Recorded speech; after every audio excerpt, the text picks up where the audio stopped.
समस्त को नमस्कार। जय जगन्नाथ। मुरलीधर रथ memorial and second innings corporate cricket club द्वारा कौन मिलित उद्यम जो ये टूर्नामेंट हवा को जाऊँगी बहुत एक्साइटेड अच्छी। I think more than the teams I am more excited.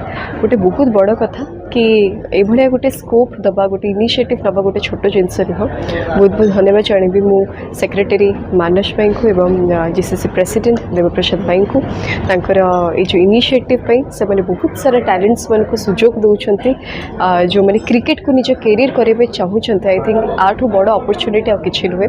And I think winner group 1 lakh prize रही एंड कोठी ना कोठी यहाँ करने द्वारा बहुत क्रिकेटर्स मान को जो मान बहुत किसी स्वप्न रही है क्रिकेट रे कैरियर करने सुजोग मिल होप आसो से आहरी डेडिकेशन सहित आहरी खेलिए निजक फिट रखिए निज स्टेट पे हो निज कंट्री पे हो से डेडिकेटली आहरी खेलिए। सो बहुत खुशी लगुच कि मुझे एसोसिएट हो पारी मोर सबुबड़े कौन कह सपोर्ट रही in the field of cricket सबुबड़े रहा। आई लव क्रिकेट जदियो I don't know lot of things about cricket but चेष्टा कर शिखापी एवं आशा कर आपण मैंने टूर्नामेंट को सेतिकी सपोर्ट करेंगे। सब प्लेयर्स मान को कैप्टेन्स मान को मो तरफ ढेर सारा शुभेच्छा best wishes and hoping for the best.